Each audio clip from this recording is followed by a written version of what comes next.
Kita lanjutkan pembahasannya masih di 5 langkah proses pengakuan pendapatan. Ada 5 langkah ini. Langkah yang pertama, identifikasi kontrak dengan pelanggan, apakah ada kontrak atau misalnya malah ada kombinasi kontrak. Maka dari itu langkah kedua, itu kita mengidentifikasi kewajiban pelaksanaannya atau performance obligation-nya itu ada terpisah atau tidak, distinct atau tidak. Kalau misalnya distinct bisa dipisahkan, nanti ya mungkin ada performance obligation pertama, ada performance obligation kedua, gitu. Nah, kemudian langkah ketiga kita menentukan harga transaksinya berapa dari kontrak tersebut, ya. Kalau misalnya, kemudian langkah keempat, kalau misalnya langkah kedua itu nanti ada 2 performance obligation, maka nanti ada alokasi ke 2 barang atau ke kedua performance obligation. Kalau ada 3 ya nanti ada 3 alokasi seperti itu.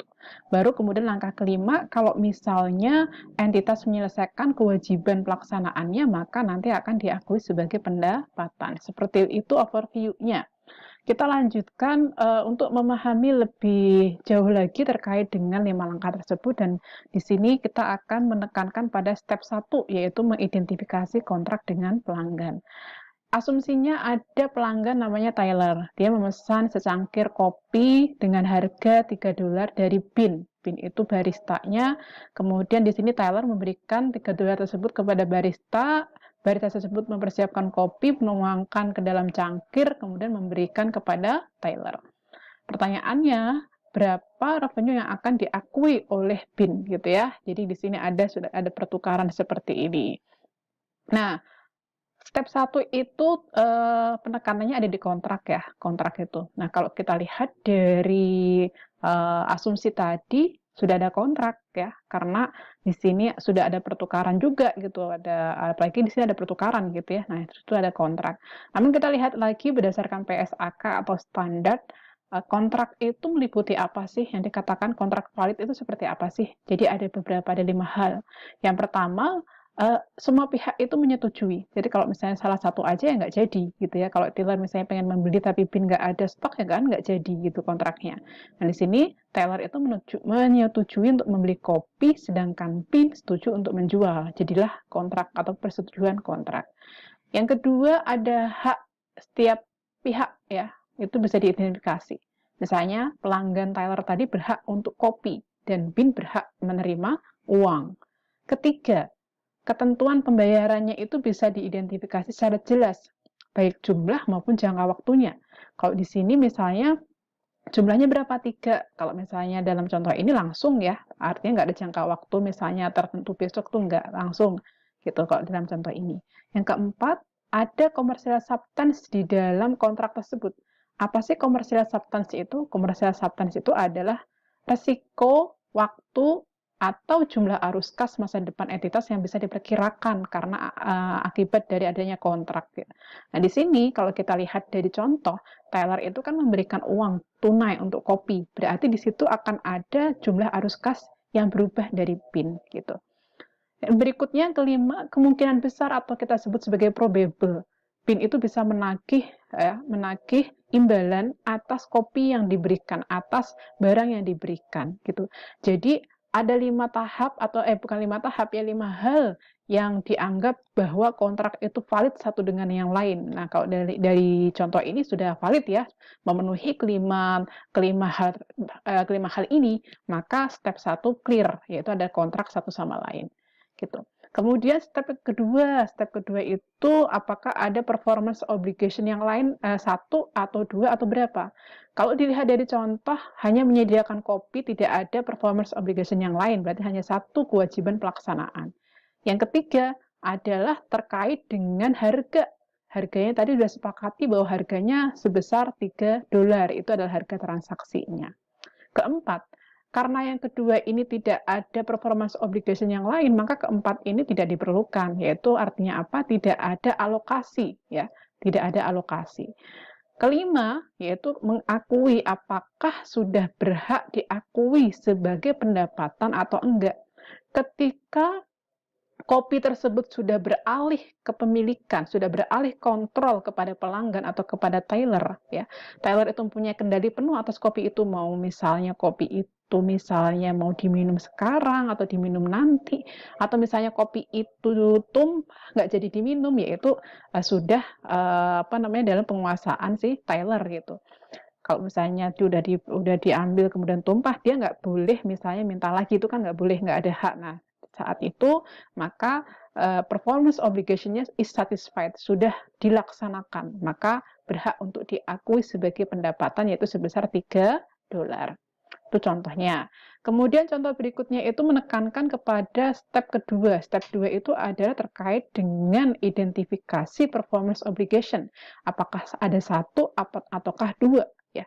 Nah, ini contohnya pada hari berikutnya Tyler itu memesan segelas kopi dan ada bagelan, roti misalnya seperti itu. Di mana harga kopinya $3 dan bagelannya harganya $5.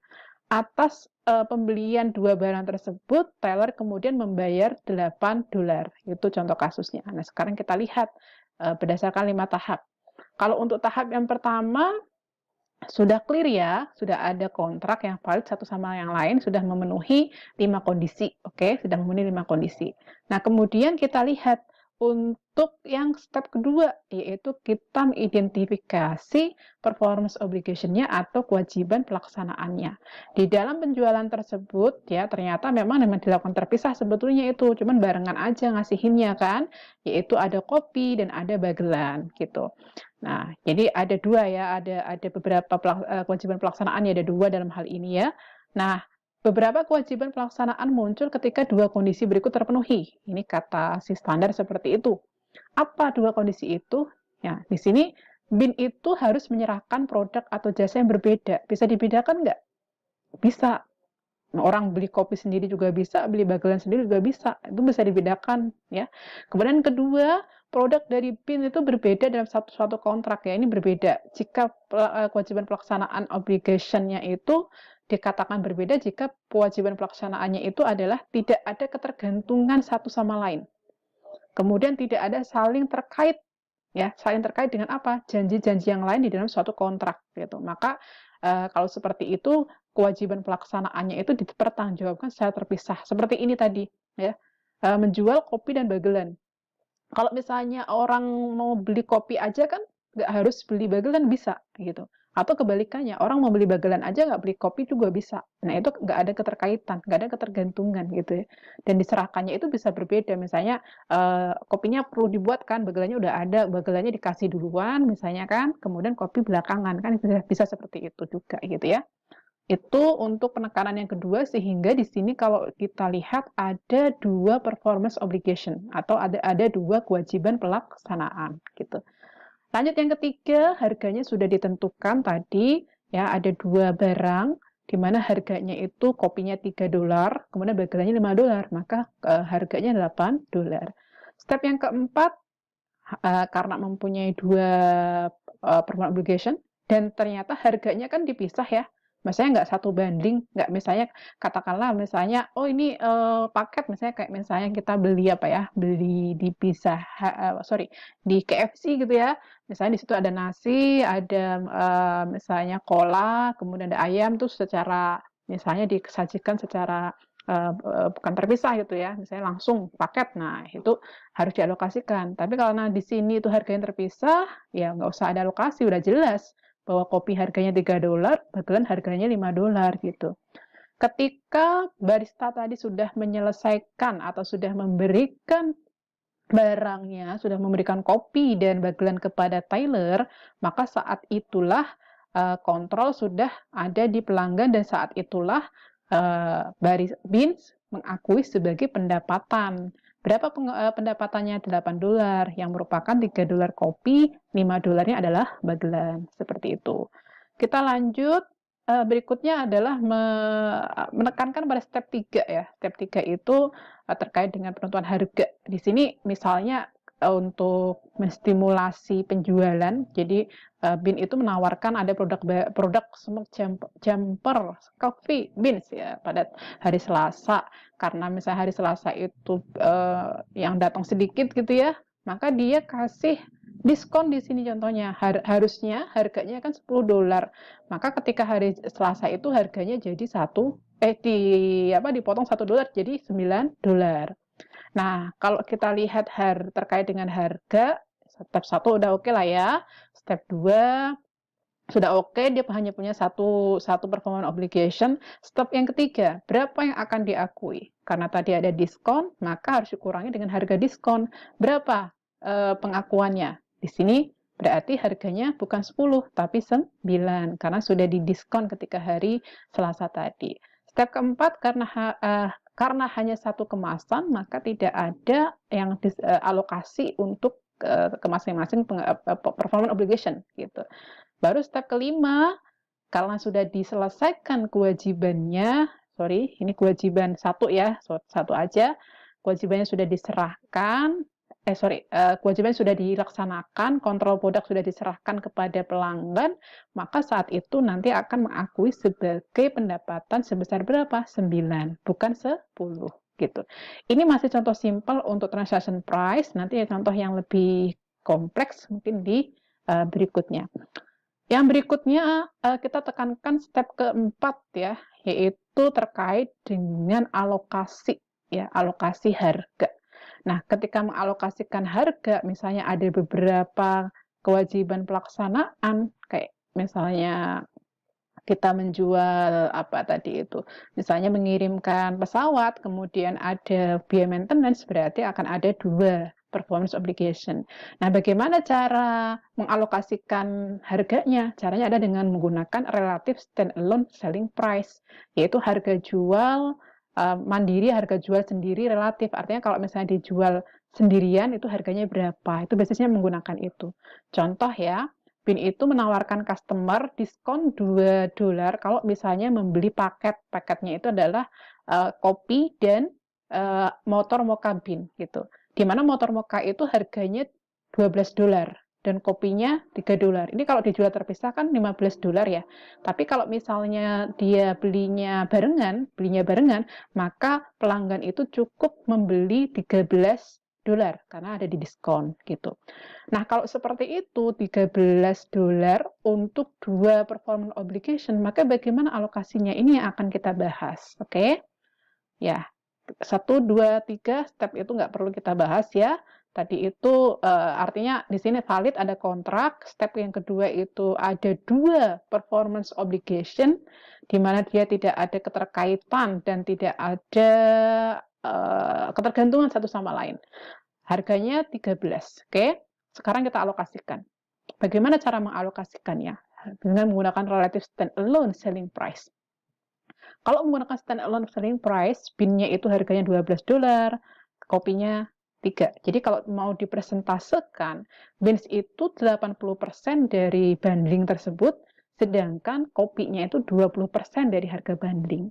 Nah, baru kemudian 80% ini kita kalikan dengan harga yang ditawarkan. Harga yang ditawarkan tadi 13 gitu ya, maka $13 dikalikan 80%.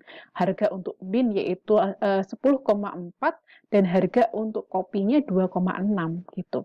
Jadi totalnya $13 kan ya. Nah, inilah yang akan dialokasikan ya.